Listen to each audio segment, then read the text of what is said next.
The host nation Nepal, despite all the apprehensions expressed at the start of the ongoing 13th South Asian Games, has continued to fare well with a rich haul of 41 gold medals. Apart from a few managerial lapses, the mega games staged after a long hiatus have brought wide smiles among the sports enthusiasts back home. Good morning, I'm Amar Singh Pradhan, and these are the headlines of the hour. Nepal claims 5 more gold to take the gold tally at the 13th South Asian Games to 41, cleans 2 gold in golf and 1 each in athletics, weightlifting and swimming. Top-notch army officials failed to submit their property detail despite the precedent set by Chief of Army Staff Purna Chandra Thapa. Commercial banks failed to provide satisfactory dividends to shareholders, a dividend far less than interest on fixed deposit. And fire officials are struggling to control a mega blaze raging across a 60-kilometer front north in Sydney. The blaze across 100,000 hectares is just an hour's drive from Nepal Army is not just a security organization, but is also among the most disciplined institutions of the nation. Chief of Army Staff Purna Chandra Thapa had taken a huge initiation towards the declaration of the wealth of top brass army officers, but the second-in-command army generals have not cooperated much with the army chief's initiative. A year after assuming the office, Purna Chandra Thapa had declared his own properties earlier this year in a bid to encourage other top-ranked army officers to follow suit. Army chief at the time had said that the gesture could prove a milestone in maintaining financial transparency inside the institution. However, the second-in-command generals and other top-notch army officers have not welcomed the move, maintaining their reluctance to declare their properties. Major Generals Ananta Karki and Raghu Bhandari, along with Brigadier General and Army spokesperson Bigyan Dev Pandey, have only made public their property details. प्रत्येक महीना के आर्थिक वर्षको भदौ मसान्तसम्म चाहिँ हामीले बुझाउनु पर्ने हो सम्पत्ति विवरण। केही कारणवश हामीले बुझाउन सकेन भने चाहिँ हामीले 1 महिनाको म्याद विशेष जस्टिफिकेसनका साथ हामीले त्यो गर्यो भने असोजको एन्डसम्म चाहिँ हामीले बुझाउने हो। यदि असोजको एन्डसम्म पनि कसैले बुझाउन सकेन भने त्यो मान्छे सिधै कारबाही मतलब छानबिनको दायरामा आउँछ। अब अहिलेसम्म चाहिँ 4 जना जर्साहरूले आफ्नो सम्पत्ति विवरण सार्वजनिक गरिसक्नु भएको छ। त्यसमा केही जर्साहरूले चाहिँ आफ्नो सम्पत्ति विवरण सार्वजनिक गर्नलाई चाहिँ के गर्नुपर्छ भनेर सोधिरहेको अवस्था बन्छ। ग्रेजुअली यो नम्बर चाहिँ ग्रेजुअली बढ्छ। There are over 200 generals, major generals, brigadier generals, lieutenant generals, among other top-ranked officers who have direct bearings in the financial transactions of the Nepal Army. Meanwhile, the second-in-command Lieutenant General Sarath Giri and Gaurav Tandul and prospective Army Chief candidate Major General Prabhu Ram Sarma themselves have not made their property details public. With the Army Chief himself setting the precedent of declaring the property details, the reluctance on the part of other officers has given way to unwanted suspicions. The Chief of Army Staff has meanwhile demanded the property details of all the top-ranking army officers from major generals and above.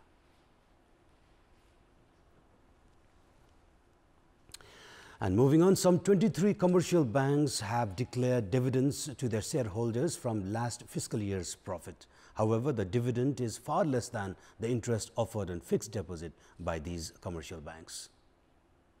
The NEPS index 3 years ago had recorded a high of 1,881 points. The NEPS that saw a downward spiral plummeted to the present 1,124 points. The investors have lost a significant chunk of their investment during this time. At the same time, the dividend they have received is less than the interest on fixed deposit. Among the commercial banks, NMB Bank had declared the maximum of 35% dividend to the shareholders. The lowest dividend was announced by Civil Bank at 6%. On average, the 23 commercial banks have declared a dividend of 19%, which is only 3% more than last year. If we consider the face value or keep the price of per unit share at 100 rupees, the returns on share will be around 10%. However, on the basis of transaction from the secondary market, the returns will be at only 2%. At the same time, the commercial banks have offered 10% interest on fixed deposit this year, which means that the investors have only managed a 2% profit on dividends. And we'll take a short break here for more news. Do stay with us. Former British Gurkha soldiers have given the British government a 3-month ultimatum to put an end to what they say discriminatory practices against former Gurkha soldiers.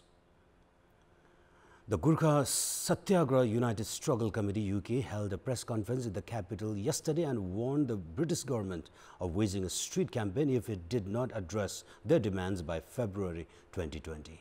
The committee has said the British government has discriminated against Gurkha soldiers on 60 counts, including their salaries, pension and holiday provisions, among others.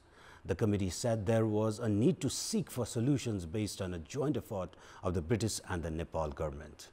The former British Gurkhas have also demanded the British government to directly deposit their pension amount in UK pound sterling in their Nepal Rashtra Bank accounts rather than what was being done. And time for international update.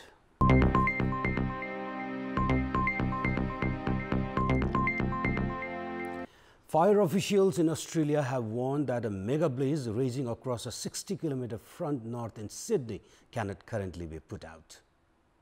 The blaze across 300,000 hectares is just an hour's drive from the nation's most populous city.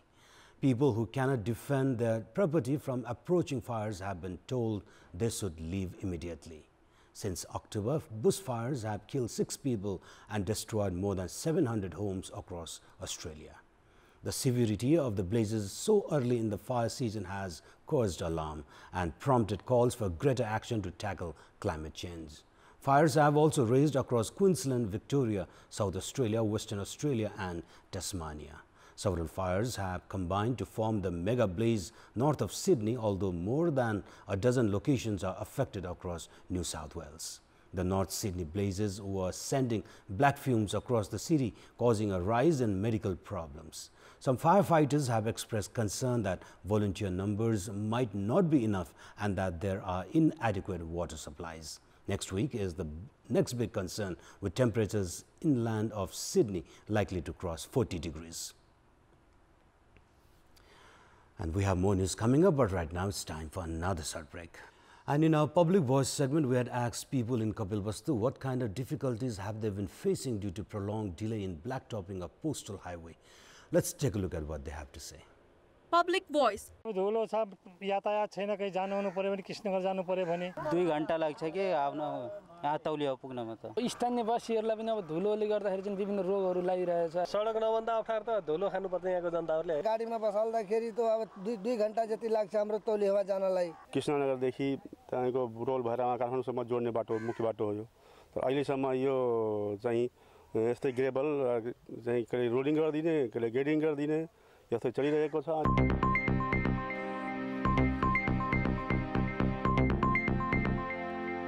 And now time for our segment Public Pulse, where it texts us with their opinion. Public Pulse. What could be the reason for the bank's failure to provide dividends to shareholders on par with interest on fixed deposits? Our options are result of high interest rate, B, result of capital enlargement, and C, lack of wealth management. The voting is on. Type NEWS, select your option A, B or C and send it to 34001 to share your opinion with us. And let's move on to sports update. Sports news. The host nation Nepal has increased its gold medal tally to 41 in the ongoing 13th South Asian Games, clinching 5 more gold medals yesterday. Nepal bagged 2 more golds in golf and 1 each in athletics, weightlifting and swimming. Subhas Tamang won double gold in golf event of the games. The 17-year-old Subhas won the individual golf gold and added 1 more in the team event along with Sukrat Bahadur, Tanka Bahadur Karki and Neeraj Tamang. This was Nepal's first gold in the golf event of the games. Likewise, Gopi Chandra Parki clinched gold in the 5,000-meter run, edging past Indian runner Sunil Dawar. Parki clocked 14 minutes 54.20 seconds to clinch gold on his way to the first South goal. Likewise, Nepal's swimming prodigy Gaurika Singh bagged her second gold of the ongoing 13th South Asian Games. Gaurika set up a new national record in the 200-meter backstroke on her way to the second individual goal. Gaurika clocked 2 minutes 17.73 seconds to clinch gold. Nepal stands in the second position in the SAARC table with 41 gold, 27 silver and 48 bronze medals. India leads the standing with 81 gold, 59 silver and 25 bronze. Sri Lanka is in the third position with 23 gold, 42 silver and 69 bronze medals. Nepal's national football team will take on Maldives today at the ongoing South Asian Games in a highly anticipated clash. The match is slated to kick off at 1:30 p.m. at Dasrat Stadium later today. A win against Maldives is crucial for Nepal to book a place in the finals. Nepal is currently in the second place with 4 points from 2 matches. Nepal had defeated Bhutan 4-0 in its first match and played a draw against Sri Lanka. Meanwhile, Maldives have not fared well in the tournament, collecting 2 points from 3 matches. Maldives had played a goalless draw against Sri Lanka and faced a 2-0 defeat at the hands of Bhutan. Bhutan tops the points table so far and will play against Sri Lanka today. The match is slated to begin at 5 in the evening. Meanwhile, in the women's football under the ongoing South Asian Games, Nepal will clash against tough contender India today. The match is scheduled for 4 p.m. kickoff in Pokhara. And now time for our special segment, Media Watch.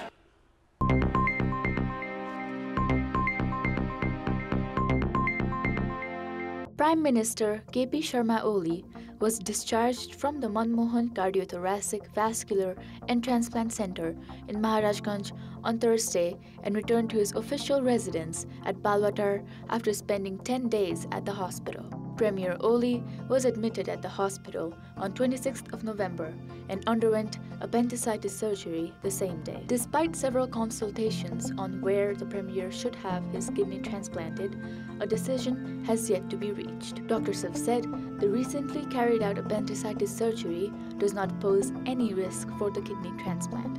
However, there are slightly higher chances of infection.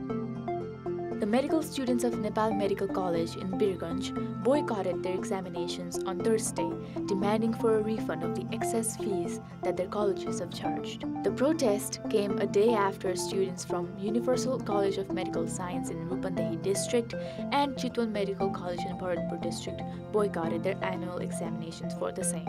The first-year students of National Medical College have been staging protests for the past 1 month. The students boycotted the examinations, citing the agreement struck by the government with the medical colleges were largely in favor of medical colleges itself.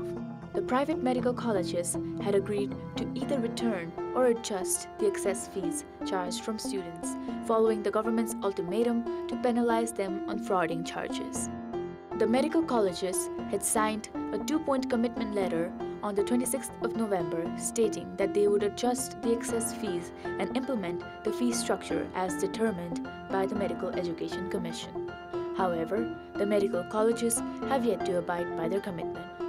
This is Sasta Lamichane for Kantipur News Desk.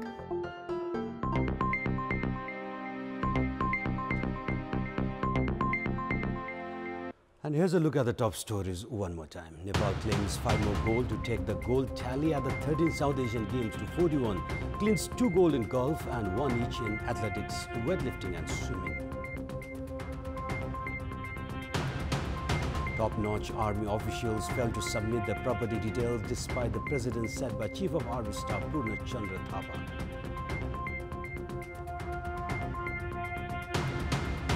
Commercial banks failed to provide satisfactory dividends to shareholders, dividends far less than interest on fixed deposit. And fire officials struggling to control a mega blaze raging across a 60-kilometer front north in Sydney. The blaze across 300,000 hectares is just an hour's drive from the most populous city. And those were our latest headlines. Our next English bulletin at 11 a.m. Stay with us for more news and entertainment on KTVSD. Good day.